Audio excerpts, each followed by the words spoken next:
1820s to 1860s, Mexico was in a period of economic depression and stagnation. Mining production fell along with agriculture and manufacturing. Reasons for this range from no clear property rights to high transport costs. What may have gotten the ball rolling for this economic sluggishness, however, was the Independence War, having ended in 1821. After a long and bloody conflict for independence, the Mexican people finally achieved independence with the Plan of Iguala. This plan was signed on February 24th of 1821. It stated that Mexico was to become a constitutional monarchy whose sole official religion would be Roman Catholicism, in which all inhabitants of Mexico would enjoy equal political and social rights. Agustín de Iturbide was the first and only emperor of Mexico under the Plan of Iguala. The design of the first Mexican flag is attributed to him.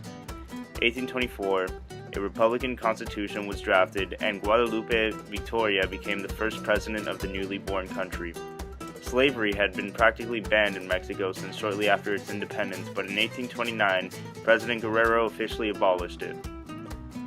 The Pastry War of 1838 started due to poor economic situations in Mexico and its large public debts to France. The French eventually sent a naval blockade and tried to capture a fortress in Veracruz. This conflict ended months after with British intervention. General Antonio Lopez de Santa Anna, a centralist and two-time dictator, approved the Siete Leyes, a radical amendment that institutionalized the centralized form of government. Santa Anna would eventually come to suspend the Constitution of 1824, which led to a civil war across the country. Three factions declared independence: the Republic of Texas, the Republic of the Rio Grande, and the Republic of Yucatan. Texas officially achieved independence and joined the United States. A border dispute led to the Mexican-American War, which began in 1846 and lasted for 2 years. The war was settled via the Treaty of Guadalupe Hidalgo, which forced Mexico to give up over half of its land to the U.S., including Texas and California. Beginning in 1847, the caste war of Yucatan began with the revolt of native Maya people of the Yucatan against the ruling class of those of European descent, called the Yucatecos. This conflict would rage on until 1901. Santa Anna returned to power about 10 years later, and many were upset.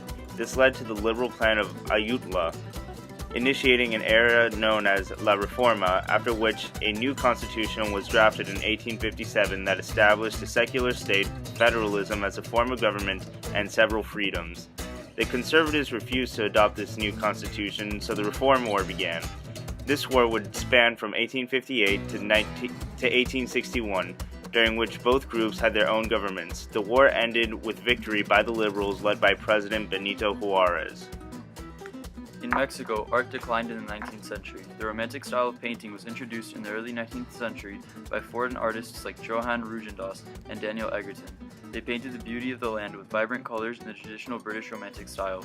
Costumbristas were painters who desired to document the various Mexican cultures through art. The famous painter Pelegrí Clave portrayed Mexico City in art, and Felix Parra recreated scenes inhabited by pre-conquest era peoples in his paintings Discovery of Pulque. Unfortunately, during the war, almost no unique art came out of Mexico, and it was mostly limited to imitations of European styles. Luckily, the War for Independence was able to benefit some groups of people in Mexico. When Guerrero declared all slaves free in 1929, the native people, along with criollos, were given a bigger say in government.